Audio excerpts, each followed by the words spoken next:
오늘 선포되어질 하나님의 말씀은 마가복음 11장 1절에서 10절 말씀까지입니다. 마가복음 11장 1절에서 10절의 말씀입니다. 신약성경 73쪽에 있습니다.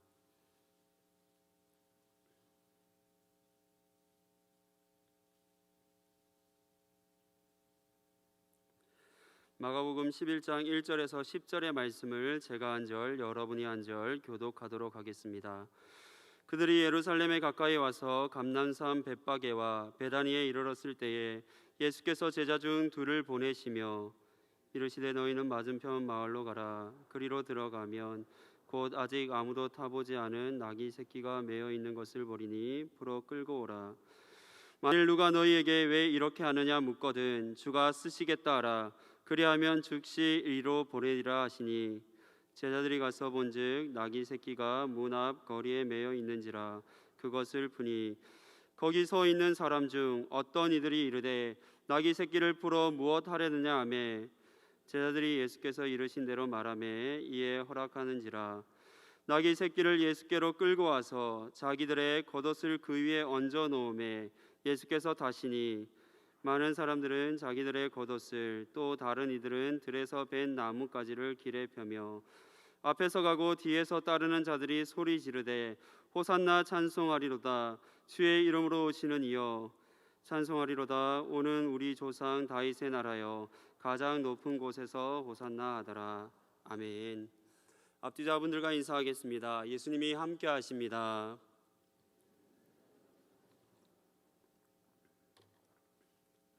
오늘 예수님이 함께라는 말씀의 제목으로 함께 은혜를 나누고자 합니다. 오늘 우리가 읽었던 본문의 말씀은 예수님께서 순환 받으시기 위해 예루살렘으로 입성하시는 장면을 소개하고 있습니다. 이 사건은 마가복음뿐만 아니라 마태, 누가, 요한 모두가 소개하고 있는 사건입니다. 모두가 소개하고 있다는 것에서 이 사건이 얼마나 중요한 내용인지를 우리는 알 수 있습니다. 예수님께서 예루살렘으로 입성하시는 이야기를 통해 성경이 우리에게 말씀하고 있는 것은 이 땅의 왕으로 오신 예수님입니다. 천하 만물의 주인이시며 모든 것을 다스리시는 분이시지만 겸손의 왕으로, 평강의 왕으로 오셨음을 성경은 강조하고 있습니다. 그러나 오늘은 말씀 속에서 수동적인 역할만을 감당하고 있는 나귀 새끼의 모습 속에서 우리의 모습을 찾아보고 또 우리가 어떤 길로 나아가야 될지를 한번 알아보고자 합니다.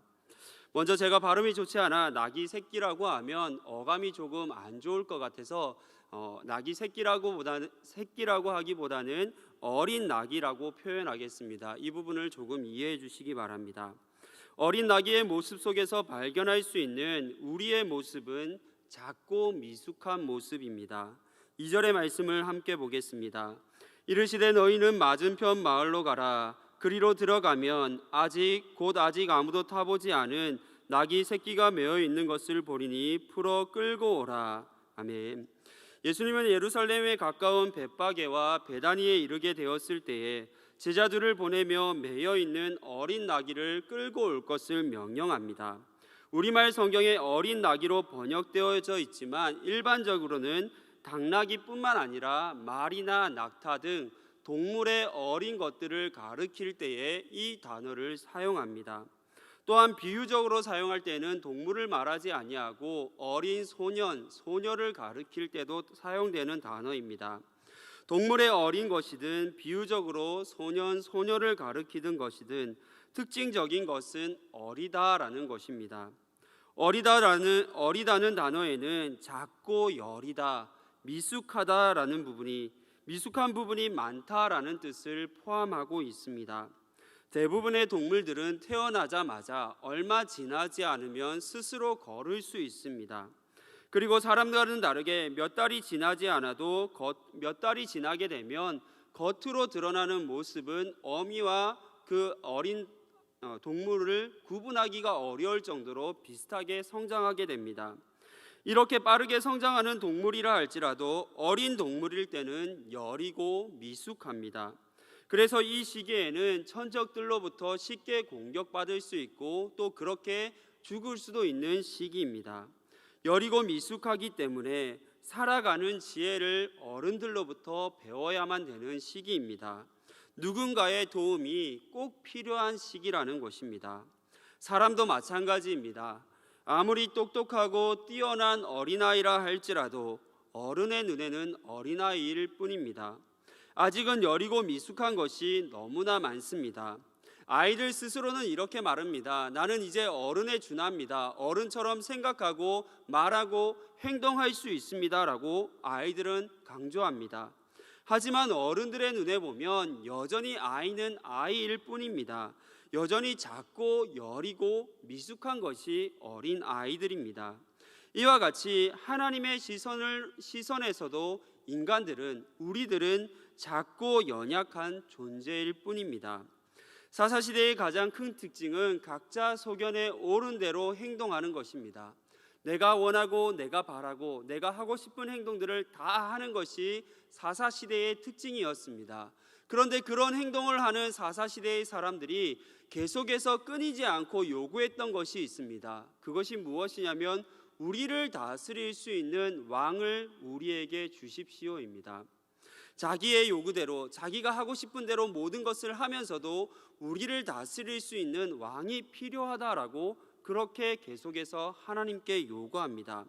이러한 요구는 이스라엘 백성들의 영적인 각성 운동을 일으켰던 사무엘의 때에 이르게 되면 그 요구가 잦아들게 됩니다. 아니, 요구하지 않습니다.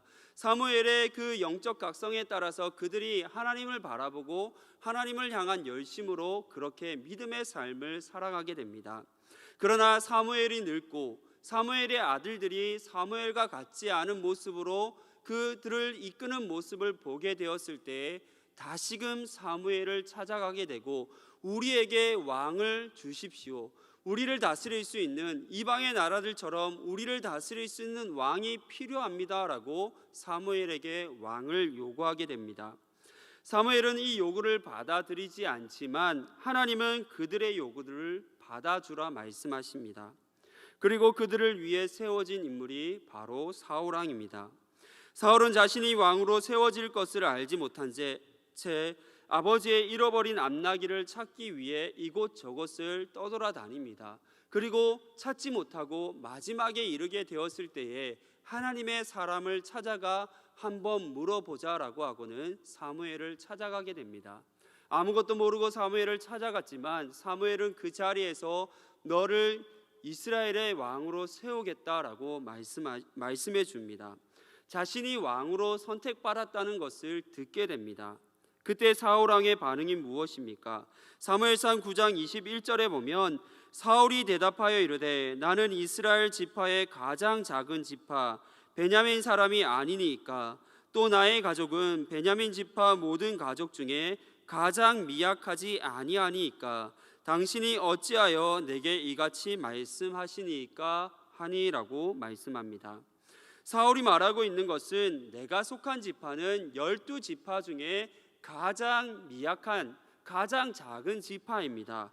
그뿐만 아니라 그 작은 지파에서도 내가 속해 있는 우리 가족은 가장 미약한 가족일 뿐이라는 것입니다.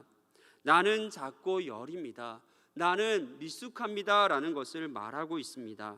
다시 말해 나는 작은 자, 미숙한 자이기에 왕이 될 수 없습니다 라고 고백하고 있습니다.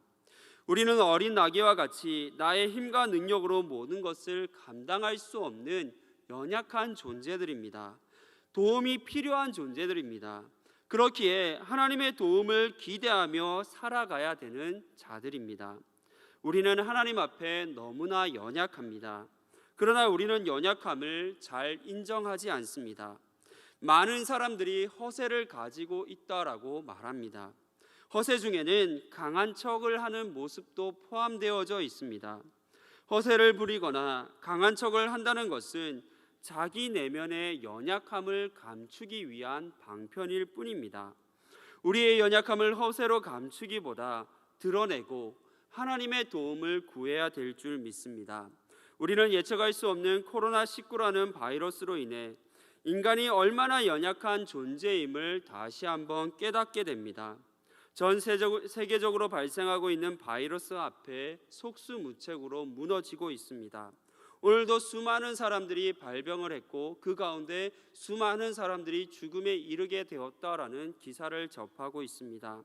만물의 영장이라 불리는 인간이지만 눈에 보이지 않는 그 작은 바이러스로 인해 고통받고 힘들어하고 있는 것이 우리의 모습입니다. 하나님이 만드신 만물 앞에, 하나님이 만드신 그 많은 자연 앞에 작아지는 것이 바로 우리들의 모습입니다. 그렇게 우리는 하나님의 도움이 아니면 살아갈 수 없다라는 것을 늘 고백하는 삶을 살아가야 될 줄 믿습니다. 하나님 앞에 저는 연약합니다. 부족합니다. 하나님의 도우심이 필요합니다라고 늘 기도하는 삶을 살아가야 될 줄 믿습니다. 다음으로 발견하게 되는 모습은 매여 있는 존재라는 것입니다. 4절과 5절의 말씀을 보겠습니다. 제자들이 가서 본즉 나귀 새끼가 문 앞 거리에 매여 있는지라 그것을 보니 거기서 있는 사람 중 어떤 이들이 이르되 나귀 새끼를 풀어 무엇 하려느냐. 아멘.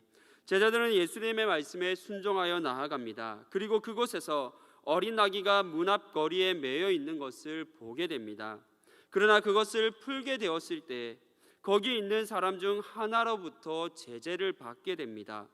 매여 있다라는 것은 우리를 구속하고 있는 세력이 있다는 것과 또 우리 스스로의 힘으로 그 매여 있는 것을 끊을 수 있는 힘과 능력이 없다라는 것을 의미합니다.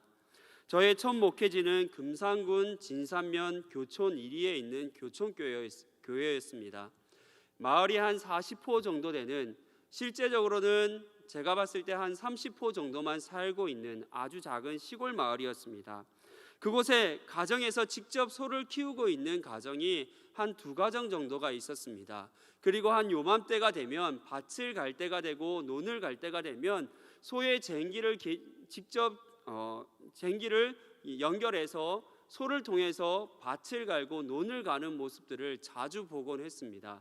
보통은 기계를 통해서, 요즘 시골들도 다 그렇게 기계를 통해서 밭을 갈고 논을 가는데 유독 한 분 어르신만이 소의 쟁기를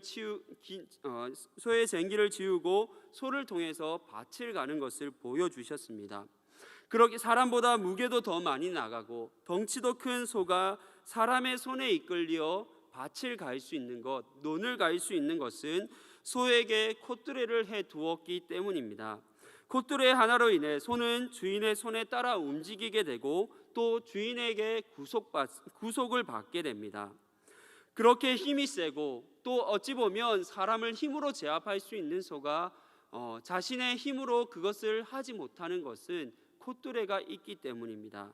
그것을 스스로 벗어버릴 능력이 없기 때문입니다. 우리는 소의 콧뚜레가 있는 것을 통해 스스로 벗어날 수 없는 동물, 그리고 구속하고 있는 주인이 있다는 것을 알 수 있습니다. 그렇다면 우리를 구속하고 있는 세력은 무엇이며 또 우리가 끌어낼 수 없는 것이 무엇이겠습니까? 우리는 사단의 세력에 매여 있습니다. 그리고 우리는 죄로부터 스스로 벗어날 수가 없습니다. 이 땅을 살아가는 우리 모두는 죄인입니다. 한 사람 아담이 하나님 앞에 불순종함으로 인해 죄가 이 세상 가운데 들어오게 되었고 죄가 모든 사람들에게 전가되었습니다. 로마서 5장 12절에 보면 그러므로 한 사람으로 말미암아 죄가 세상에 들어오고 죄로 말미암아 사망이 들어왔나니 이와 같이 모든 사람이 죄를 지었으므로 사망이 모든 사람에게 이르렀느니라. 로마서 3장 10절과 12절에 보면 기록된 바 의인은 없나니 하나도 없으며 깨닫는 자도 없고 하나님을 찾는 자도 없고 다 치우쳐 함께 무익하게 되고 선을 행하는 자는 없나니 하나도 없도다라고 말씀합니다. 아담의 범죄 이후 스스로 내가 죄인이라는 것을 깨닫는 사람이 없습니다. 죄인임을 깨닫지 못하기에 우리는 스스로 죄로부터 벗어날 수 없습니다. 아니, 스스로 죄인임을 깨달았다 할지라도 우리의 힘으로, 우리의 능력으로는 그 죄의 모든 굴레로부터 벗어날 수 있는 방법이 없습니다. 우리 안에 일어나는 모든 거짓과 탐욕, 시기와 질투, 또 미움과 다툼, 욕심 등 모두가 죄의 또 다른 모습입니다. 우리가 이것을 알고 스스로 벗어버리려고 하지만 벗어버릴 수 없고 또 버리려고 하지만 버릴 수가 없습니다. 욕심을 채우기 위해 달려가는 것이 우리의 모습이며 시기와 질투, 다툼으로 생명까지도 가볍게 생각하는 것이 오늘날 인간의 실상입니다. 이처럼 우리 모두는 죄인이며 죄로부터 스스로 벗어날 수도 또 죄를 버리지도 못하는 존재들입니다. 또한 우리는 사단의 세력에 매여 있습니다. 마가복음 9장에 보면 예수님께서 귀신 들린 아이를 고쳐주는 사건이 기록되어 있습니다. 변화산 사건 이후에 제자들이 있는 곳에 이르게 되자 큰 변론이 일어나고 있습니다. 한 귀신 들린 아이를 데려왔는데 제자들이 고치지 못하는 것으로 인해서 변론이 일어났습니다. 그러면서 귀신 들린 아이의 상태를 이렇게 기록하고 있습니다. 표준 세번역 성경을 보면 마가복음 9장 18절에 어디서나 귀신이 아이를 사로잡으면 아이를 거꾸로 틀입니다. 그러면 아이는 거품을 흘리며 이를 갈며 몸이 뻣뻣해집니다. 9장 22절에 보면 귀신이 이 아이를 죽이려고 여러 번 불 속에도 던지고 물 속에도 던졌습니다. 귀신 들린 아이는 귀신이 시키는 대로 행동합니다. 이 아이처럼 우리가 직접적으로 귀신이 들린 것은 아니지만 우리는 사단의 세력에 매여 있습니다. 사단의 권세가 지배하는 세상을 살아가고 있습니다. 죄를 죄로 받아들이지 않는 세상, 죄를 짓고 있음에도 죄를 짓고 있다라고 인정하지 않는 세상, 하나님의 질서가 무너지고 있음에도 그것을 너무나 당연하게 받아들이고 있는 세상, 이것이 사단의 권세가 지배하고 있는 세상의 모습이며 그 속에서 우리는 살아가고 있는 것입니다. 어린 나귀와 같이 연약하고 매여 있는 것이 바로 우리의 모습입니다. 작고 연약하며 미숙한 것이 나입니다. 스스로 죄를 벗어버릴 수 없고 사단의 권세에 매여 있는 것이 바로 나입니다. 우리의 힘으로 이 모든 것을 벗어나보려 하지만 아무리 노력해도 벗어날 수 없습니다. 내 힘과 능력을 의지하지만 할 수 있는 일이 아무것도 없습니다. 나 나름대로는 아둥바둥하며 벗어나기 위해 안간힘을 쓴 것처럼 보이지만 조금의 변화도 일어나지 않습니다. 작고 연약하며 매여 있는 것이 바로 나의 모습이요 우리의 모습입니다. 어린이 찬양 중에 이런 가사의 찬양이 있습니다. 가사를 보면 작은 일에도 흔들리는 작은 나, 약한 일에도 걱정하는 약한 나, 작고 약한 나에게 주 찾아오시네, 두려워하는 나에게 주 말씀하시네.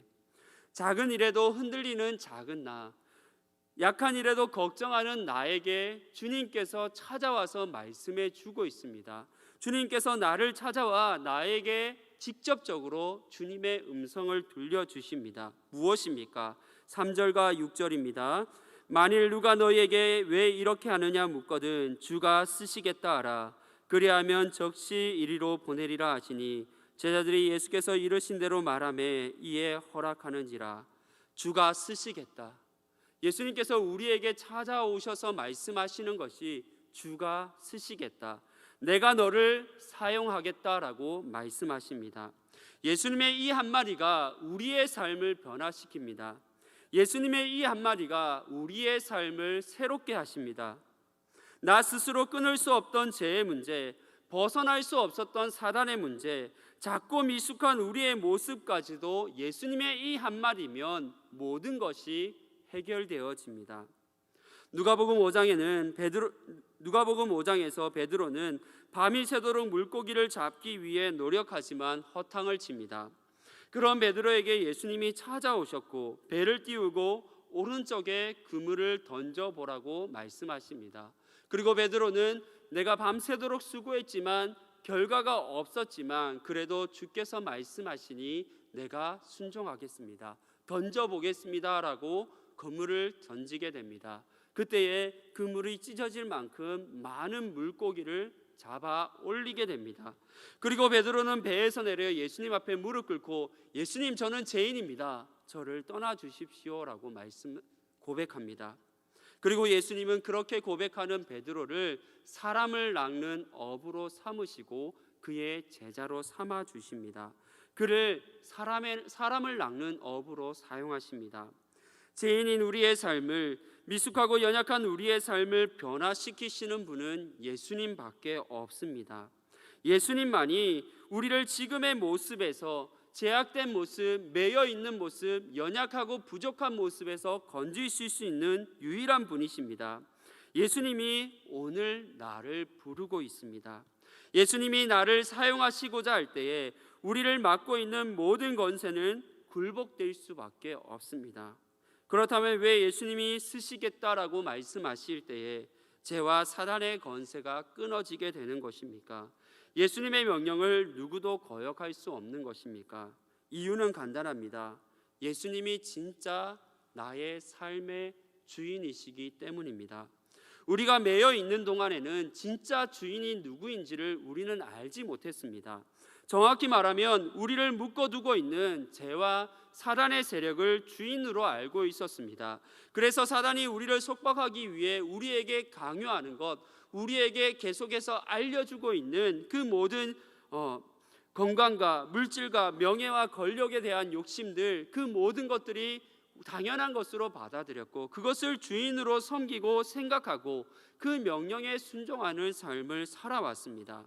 그러나 진짜 주인이 나타나게 되면 그것이 주인이 아니고 우리의 삶의 진짜 주인이 예수님이라는 것을 알게 되면 가짜 주인의 명령은 효력을 잃어버리게 되는 것입니다. 내 삶의 주인은 죄도 사단의 권세도 나 자신도 아닙니다. 예수님이 우리의 주인 되십니다. 주인이신 예수님이 우리의 삶을 이끌어 가시기에 모든 것이 풀려지게 되고 모든 것이 해결되어지는 것입니다. 오늘 우리의 귓가에 주인 되시는 예수님의 음성이 들려지기를 소망합니다. 오늘 내가 너를 사용하겠다. 오늘 내가 너를 쓰겠다. 내가 너를 사용하겠다라는 그 하나님의 음성이, 예수님의 음성이 우리에게 들려지기를 원합니다. 이 음성을 들음으로 나를 붙잡고 있는 연약함과 속박으로부터 해방되는 은혜를 누릴 수 있는 우리 모두가 되기를 바랍니다. 모든 것이 풀리고 해결되는 삶을 살아갈 수 있는 우리 모두가 되기를 간절히 소망합니다. 그리고 주인 되시는 예수님께서 우리와 함께 하시고 있다는 것을 성경은 말씀합니다. 7절에서 10절의 말씀을 함께 보겠습니다. 나귀 새끼를 예수께로 끌고 와서 자기들의 겉옷을 거위에 얹어 놓음에 예수께서 타시니 많은 사람들은 자기들의 겉옷을, 또 다른 이들은 들에서 벤 나뭇가지를 길에 펴며 앞에서 가고 뒤에서 따르는 자들이 소리 지르되 호산나 찬송하리로다. 주의 이름으로 오시는 이여 찬송하리로다. 오는 우리 조상 다윗의 나라여 가장 높은 곳에서 호산나 하더라. 아멘. 아무도 알아주지 않고 왕으로 오신 예수님과 전혀 어울릴 것 같지 않은 어린 나귀가 환영받으며 영광을 받으며 예루살렘으로 입성하고 있습니다. 어린 동물은 왕의 위엄과는 전혀 어울리지 않는 동물입니다. 명마가 아닌 개선하는 장군들이 타고 있는 그 뛰어난 기품이 있는 그런 명마가 아닌 어린 낙이라면 더욱더 그렇습니다. 그렇게 어린 낙이 혼자서 예루살렘을 향해 길을 걸어간다라고 하면 아무도 알아주지 않을 것이며 관심의 대상이 될 수 없습니다. 왕이 받는 모든 영광을 함께 받지 못합니다. 아니, 오늘날이라면 나귀가 혼자서 돌아다닌다는 신고를 받고 그 나귀는 누군가의 손에 이끌려 끌려가게 되고 다시 메어지게 될 뿐입니다. 그러나 자신의 등에 예수님을 태우고 있기에 왕이신 예수님과 함께 그 영광의 길을 걸어가고 있기에 환영을 받으며 또 함께 영광을 받고 있습니다. 사람들이 환영하는 분은 어린 나귀와 같은 내가 아닙니다. 나의 삶을 이끌어 가시고 나의 삶을 사용하시는 예수님, 나를 변화시키는 예수님 때문에 나도 함께 환영받고 영광을 받습니다. 내 삶이 예수님과 함께하는 삶이 될 때에 예수님과 함께 같은 길을 걸어가게 될 때 나 또한 환영받고 사람들로부터 존중받게 됩니다. 그런데 우리가 착각하는 것이 무엇입니까? 나 스스로 환영받고 존중받을 수 있다라는 것입니다. 물론 우리 가운데는 사람들에게 인정받고 존중받는 분들이 많이 있습니다. 저를 소개할 때 이천중앙교회의 김대근 부목사입니다라고 보통은 소개합니다. 그러면 이천중앙교회라는 이름과 목사라는 직함 때문에 사람들이 저를 인정하고 환영합니다. 그러면 이천중앙교회 저를 인정하고 제가 그렇게 소개를 했다라고 해서 저를 인정하고 환영한다라고 해서 김대근이라는 저의 이름, 저의 그 존재 자체만을 가지고 환영하고 인정하고 있는 것은 아닙니다. 제가 섬기고 있는, 지금 이렇게 사역하고 있는 이천중앙교회라는 이름과 제가 가진 목사라는 직함의 영향력 때문에 저를 대부분 인정하고 또 환영하고 받아들이는 것입니다. 우리가 사람들로부터 환영받고 존중받으며 영광의 자리에 설 수 있는 것은 나에게 어떤 특별함이 있기 때문이 아닙니다. 내가 다른 사람보다 능력이 많아서, 내가 다른 사람보다 영향력이 있어서가 아닙니다. 우리는 하나님 앞에 모두 다 똑같은 죄인일 뿐입니다. 누가 더 나으냐라고 우리끼리 비교하지만 하나님 앞에서 모두가 똑같은 죄인일 뿐입니다. 그럼에도 내가 환영받고 존중받을 수 있는 것은 우리가 그들과 다르게 예수님과 함께 이 길을 걸어가고 있기 때문입니다. 사람들의 관심은 어린 나귀와 같은 나에게 있는 것이 아닙니다. 예루살렘으로 입성하는 길에 수많은 사람들이 나와 있지만 그들이 바라보고 있는 것은 내가 아닌 내 위에 계신, 나를 이끌어가고 계시는 그 예수님을 바라보고 있습니다. 사람들은 예수님을 보기를 원합니다. 환영받고 영광받으며 입성하시는 주인공은 예수님 한 분밖에 없습니다. 그러나 내가 예수님을 등에 태우고 있기에, 예수님과 함께 그 영광의 자리에 함께 머물러 있기에 나에게도 그 영광이 돌아오게 되고 나도 그들로부터 존중함을 받게 됩니다. 만약 우리가 예수님과 함께 하지 않는다면 연약하고 미숙한 존재인 나를, 죄와 사단의 권세에 벗어날 수 없었던 나를 사람들은 기억하지 않을 것입니다. 호랑이는 죽어서 가죽을 남기고 사람은 죽어서 이름을 남긴다라고 말합니다. 예수님과 함께 하지 않는다라면 이 땅에 남을 수 있는 나의 이름은 존재하지 않습니다. 하지만 내가 예수님과 함께하는 삶을 살아갈 때에 사람들은 내 이름을 기억해 주지 않는다 할지라도 하나님께서 우리의 이름을 기억해 주실 줄 믿습니다.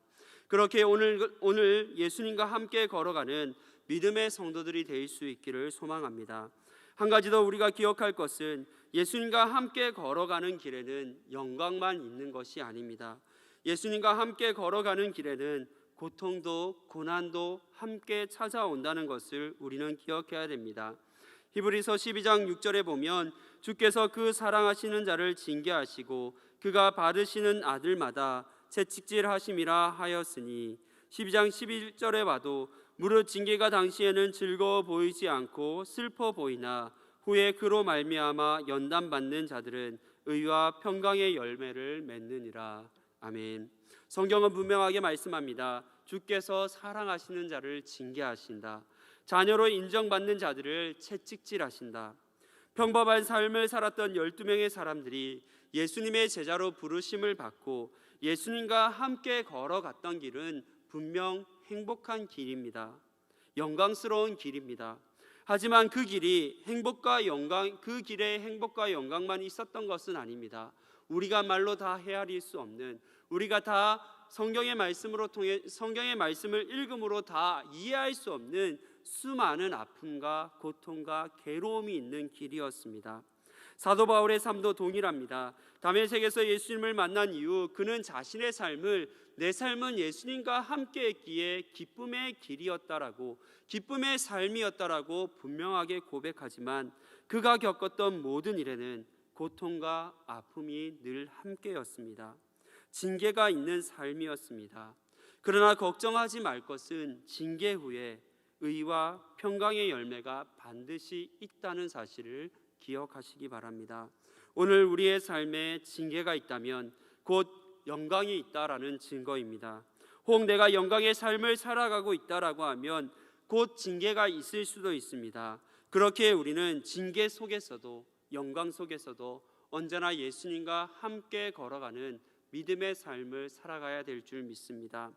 하나님의 도움 없이 아무것도 할 수 없는 작고 약한 나를, 제 사단과 세력에 매여 있는 나를 주가 쓰시겠다 말씀하시고 영광의 자리로 이끄시는 주님과 함께 믿음의 길을 걸어갈 수 있는 저와 여러분들의 삶이 될 수 있기를 간절히 소망합니다. 오늘도 예수님이 우리와 함께 하십니다.